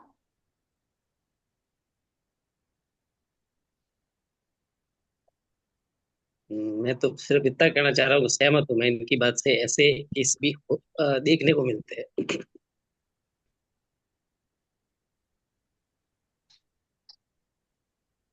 ठीक है, मैं बस ये कहूंगी कि मुझे आज कोई कैसे घूर रहा है उसको समझने के लिए मुझे किसी को घूरने की जरूरत नहीं है। मैं एक बार देखूंगी तो समझ जाऊंगी कि बार बार मेरी तरफ देख रहे हैं एक तरीके से। ठीक है, तो हमेशा जरूरी नहीं है कि वो मुझे घूर रहा है तो मैं भी उसको घूर रही हूं तो ही मुझे पता चलेगा कि वो मुझे घूर रहा है कि नहीं। ये जो समझ है ये शायद हम थोड़ा सा अलग रखते हैं। यहाँ पे कई बार ऐसा हो सकता है इन एन अनकंफर्टेबल, जिसको हम असहज सिचुएशन कहते हैं,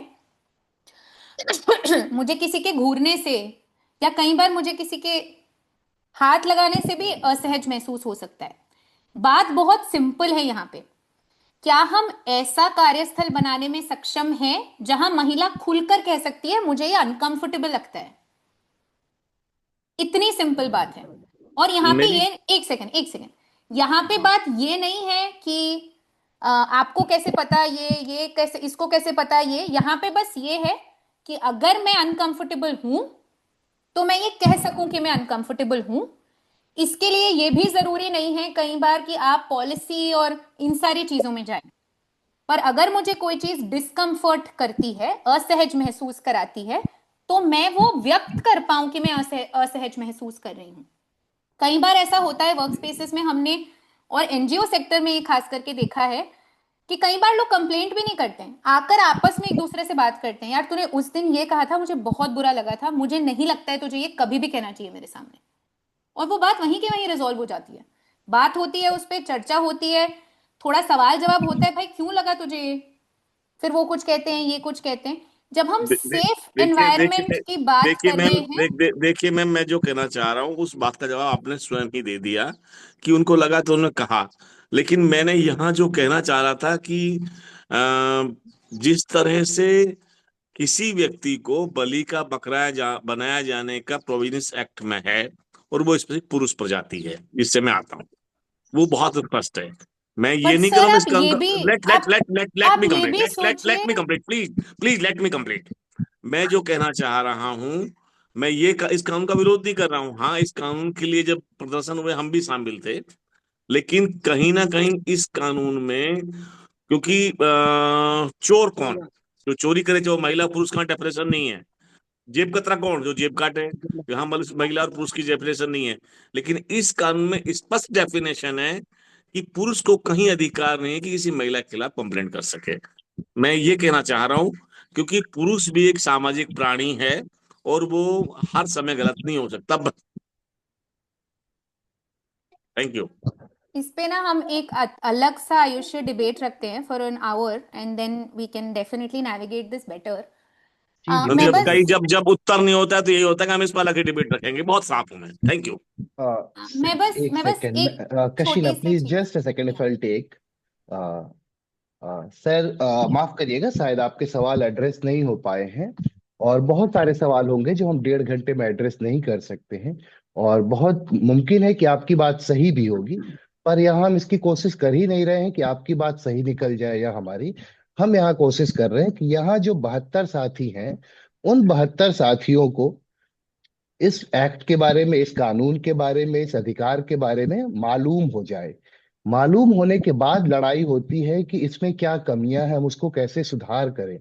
इस सेशन की शुरुआत इस बात से हुई थी कि 2013 में जब यह कानून आया, तो शायद आज के समय, आज की परिस्थितियों के हिसाब से शायद इस कानून को भी बदलने की जरूरत है।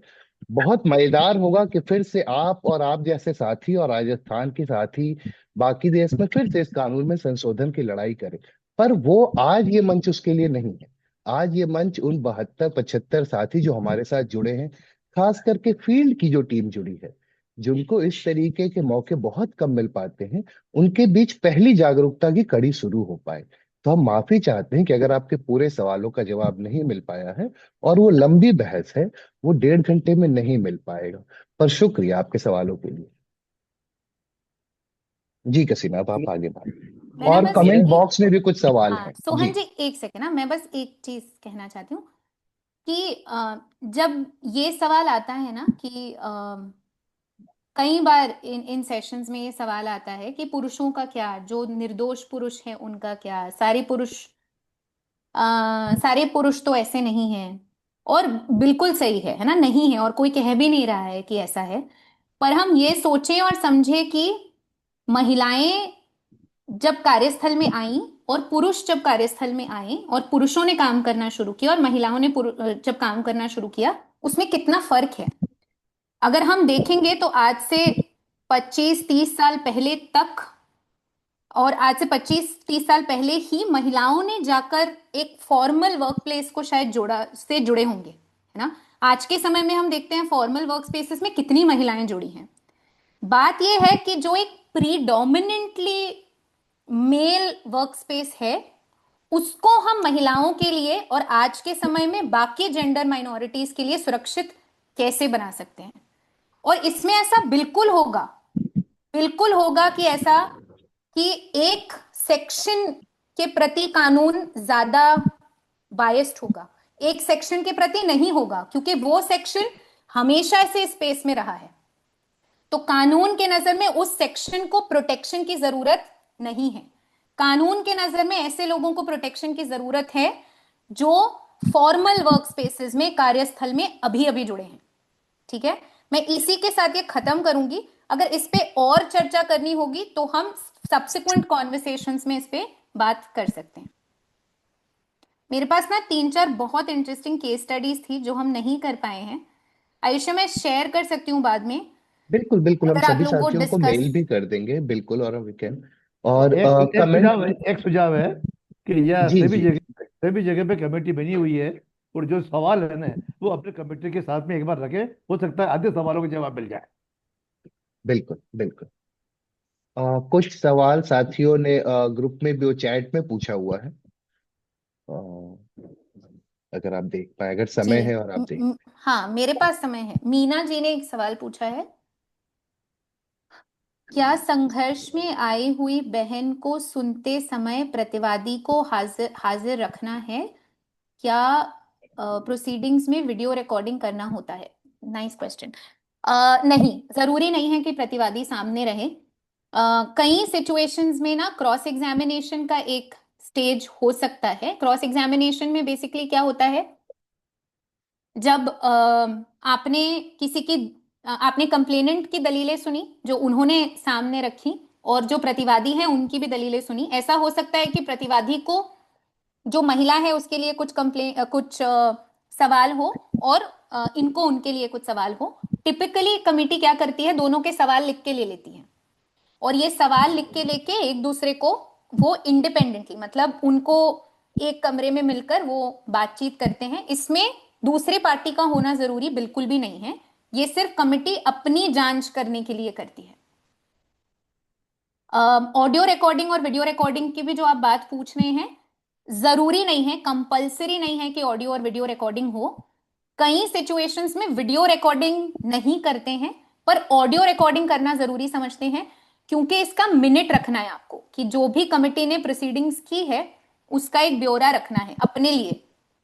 तो अगर चाहें तो कहीं लोग ऑडियो रिकॉर्डिंग करते हैं, उसको मिनट करके वो ऑडियो रिकॉर्डिंग डिलीट कर देते हैं, क्योंकि वो भी गोपनीय है, ये भी बाहर नहीं जानी चाहिए।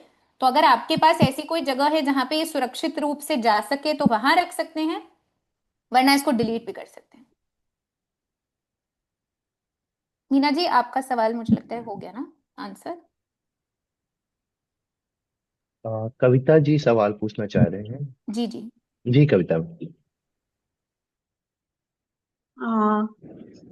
एक्चुअली सेशन तो काफी इंटरेस्टिंग था, बहुत सारी चीजें समझ में आई। बस मैं यही सोच रही थी, अभी कुछ डिबेट भी स्टार्ट हुई थी अभी शुरू में जो सर ने बीच में रखा था, बट पॉश कानून बना है, डेफिनेटली इससे शायद महिलाओं के अधिकारों या अपनी एटलीस्ट वो अपनी बात को रख पाने में एक जज महसूस करती है कि हाँ हमारे पास स्पेस है कि हम अपनी बात को रख सकें। लेकिन अगर कोई ऑर्गेनाइजेशन है या कोई भी कंपनी या कोई भी एक यूनिट है जो पॉश कमिटी बनी हुई है, but still they are not following the rules of POSH या गाइडलाइंस ऑफ पॉश, तो मैं ये जानना चाहती हूँ कि इसके लिए क्या लीगल कॉन्सिक्वेंसेस होते हैं इस ऑर्गेनाइजेशन या कंपनी के लिए।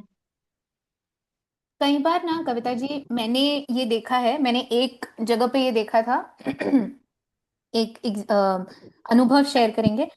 एक कंपनी में एक महिला ने कंप्लेंट रेज की थी, मतलब क्योंकि उनके यहाँ तो एक कमेटी बनी हुई थी, जैसे हम आईसी की बात कर रहे हैं, तो उन्होंने आईसी को एक कंप्लेंट भेजा था, पर आईसी ने उस कंप्लेंट पे कोई रिस्पॉन्स नहीं दिया कि क्या होगा आगे, है ना। तो ये महिला विमेंस कमीशन पहुंच गई, दिल्ली का केस था, तो दिल्ली विमेंस कमीशन पहुंच गई, और दिल्ली विमेंस कमीशन ने इस कंपनी को लिखा विथ दिस लेटर, जो इस महिला ने इस कंपनी को आईसी को सबमिट किया था। तो ये महिला ने विमेंस कमीशन को लेटर लिखा, और विमेंस कमीशन इंटर्न ने, क्योंकि एक बड़ी कंपनी थी, ये बड़ी कंपनी को लेटर लिखा कि भाई ये महिला की कंप्लेंट आप क्यों नहीं सुन रहे हैं, क्या हो रहा है। इनफैक्ट उन्होंने ये भी कहा कि जो भी आप कंप्लेंट में प्रोसेस फॉलो कर रहे हैं उसका टाइमलाइन सहित हमें अपडेट दीजिए। मतलब डिटेल्स नहीं मांगे उन्होंने, बट कहा कि आप जो भी इंक्वायरी प्रोसेस कर रहे हैं उसका अपडेट हमें मंथली बेसिस पे मिलना जरूरी है, और 90 दिनों के अंदर अंदर जब आप ये इंक्वायरी कंप्लीट कर देते हैं तो उसका एक ब्रीफ रिपोर्ट हमें सबमिट कीजिए। तो कई बार ऐसा हो सकता है कि अगर आप कंप्लाई नहीं करते, 2-3 चीजें हैं। अगर एक आधी चीज है जहां पे आप कंप्लाई, जैसे ये एक केस में अगर आपने रिस्पॉन्स नहीं दिया, तो शायद आपको ऊपर से ऑर्डर आ सकते हैं। अगर आप कमिटी फॉर्म नहीं करते हैं, कमिटी ही फॉर्म नहीं की है, जैसे अगर आप देखेंगे तो एक कानून कहता है आपको कमिटी फॉर्म करनी है। अच्छा, कानून ये कहता है कि अगर आपके पास 10 से ऊपर एम्प्लॉइज हैं तो आपको कमेटी फॉर्म करनी है। अगर 10 से कम एम्प्लॉइज हैं तो आप कमेटी फॉर्म मत कीजिए, आप लोकल्स कंप्लेन कमेटी के अंदर आ जाएंगे जो डिस्ट्रिक्ट मैजिस्ट्रेट के थ्रू चलती हैं।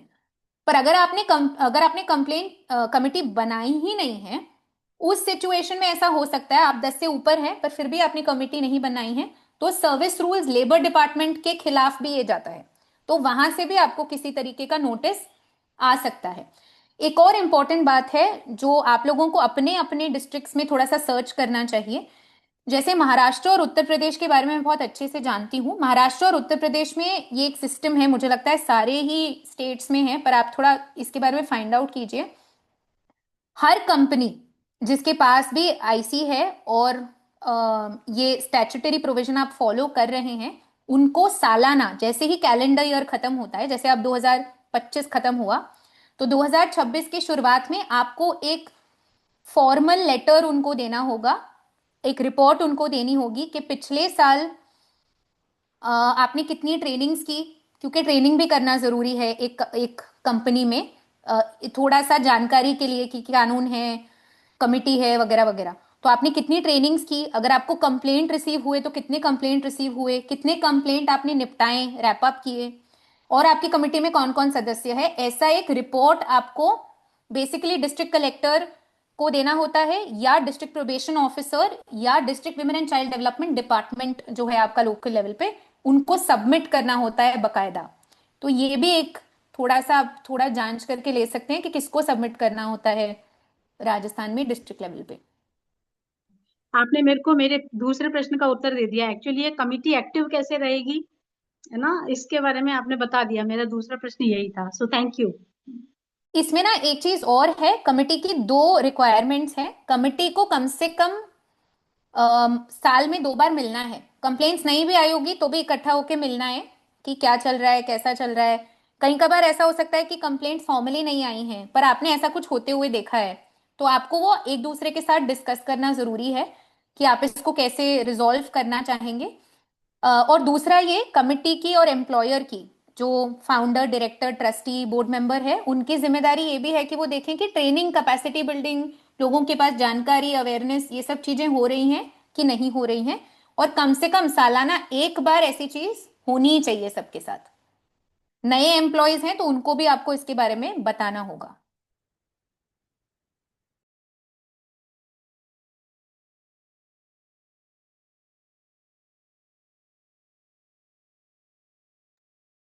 अगर किसी और साथी के कोई एक या दो सवाल हैं तो हम लास्ट सवाल ले सकते हैं, जो कि लगभग पौने 2 घंटे होने वाले हैं सेशन के। तो अगर आपके पास कोई और आखिरी सवाल है तो आप पूछ सकते हैं।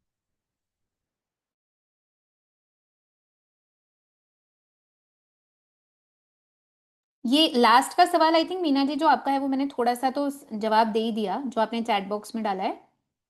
जी। हाँ, इसका फॉर्मेट जो है ये फिक्स नहीं है। मेरे पास एक फॉर्मेट है जो मैं आयुष्य के साथ शेयर कर सकती हूँ, वो आप जी। सबके साथ शेयर कर सकते हैं, पर ये फॉर्मेट फिक्स नहीं होता है, तो ये आप अपने हिसाब से इसको डिजाइन कर सकते हैं। मैं एक बेसिक टेम्पलेट भेज दूंगी, आप उसी को थोड़ा अपने हिसाब से मॉडिफाई कर सकते हैं। Okay, thank you ma'am.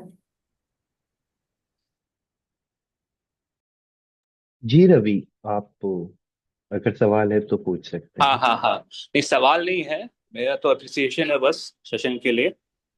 कि जैसे मैंने क्या है कि पिछले 5 साल में मैंने दो जो है पोस्ट ट्रेनिंग जो है ऑफलाइन अटेंड की है। मैंने दो पोस्ट ट्रेनिंग ऑफलाइन अटेंड की है। तो वो ऑफलाइन ट्रेनिंग इतना एंगेजिंग नहीं था जितना ये ट्रेनिंग एंगेजिंग लगा मुझे। तो मैं वही सोच रहा था कि अगर इनका मतलब करिश्मा जी का जो है ऑनलाइन ही, सॉरी कशीना जी का जो है ऑनलाइन इतना अच्छा ट्रेनिंग है, तो ऑफलाइन कैसा होगा। तो मेरा वही चरखा टीम से एक निवेदन है कि जब भी अगर मौका मिले तो एक ऑफलाइन जरूर आयोजन करवाएं कशीना जी का ट्रेनिंग। बस यही चेक करना। Thank you very much.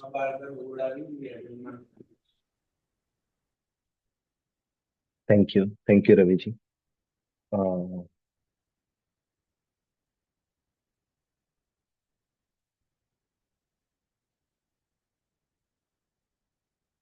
Meena ji के शायद सवाल का आपने जवाब दे दिया है ना? और हम जरूर कोशिश करेंगे।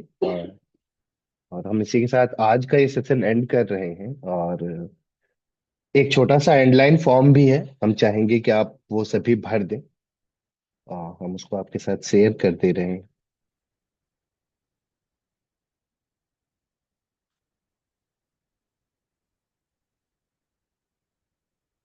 स्क्रीन पे आप सभी के सामने एक फॉर्म आ गया होगा, प्लीज बैक मत जाइएगा। इस फॉर्म में मुश्किल से आपको 1.5 से 2 मिनट लगेंगे, इसे पहले भर दीजिएगा। और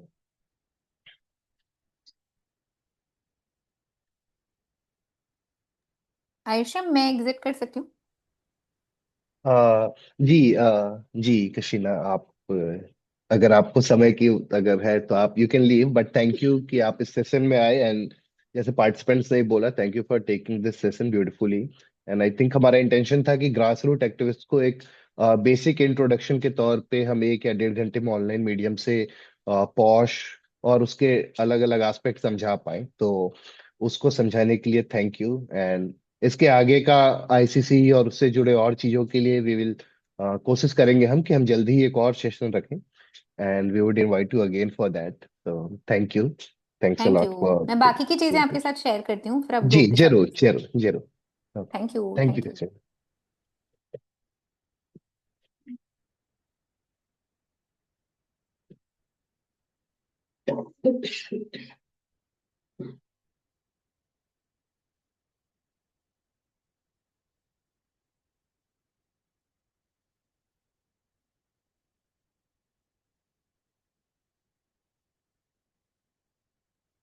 जो साथी अभी फॉर्म भर रहे हैं वो भरते रहें। और इसके साथ ही इस सेशन का हम आपको एक पर्पस और एक आउटरो जाते हुए एक वक्तव्य बता देते हैं कि हमने ये सोशल समर्पण के नाम से पिछले 2 सालों से इस तरीके के सेशन करा रहे हैं। इसके पहले हमने फील्ड के अलग अलग टूल्स पे भी बात किया है। हमने ऑफिस के टूल्स कैसे यूज करें, एक्सेल कैसे यूज करें, पावर पॉइंट कैसे यूज करें, डिजिटल टूल्स के इस्तेमाल पे हमने बात किया है।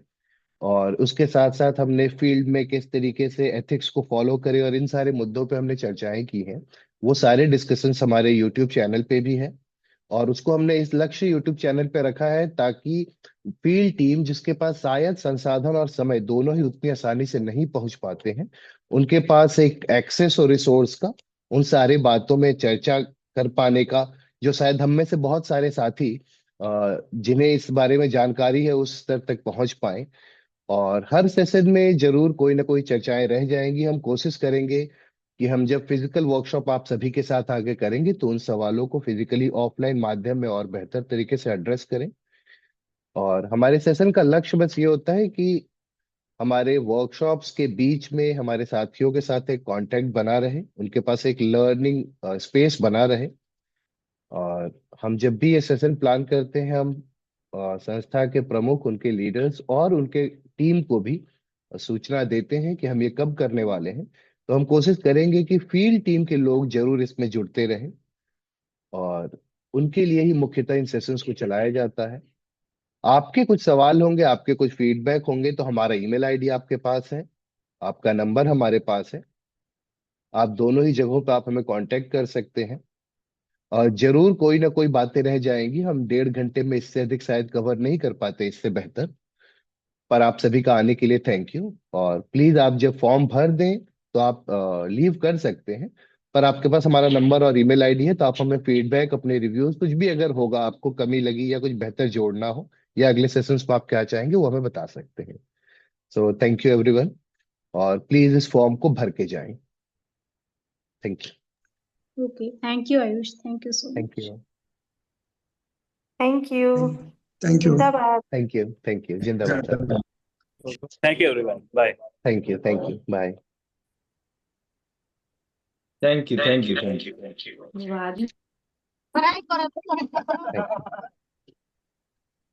You sir. Bye everyone. Thank you. Bye bye. धन्यवाद thank sir ji. Thank you. सभी को नमस्ते, बहुत बहुत धन्यवाद, अच्छा लगा। शुक्रिया शुक्रिया सर, आप आए इसके लिए भी शुक्रिया। Thank you sir. Thank you. Thank you everyone. Thank you ma'am.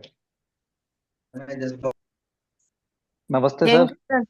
नमस्ते थैंक यू सर। नमस्ते नमस्ते दिनेश जी, शुक्रिया सेशन थैंक में जुड़ने के लिए। छूट क्यों नहीं रही है?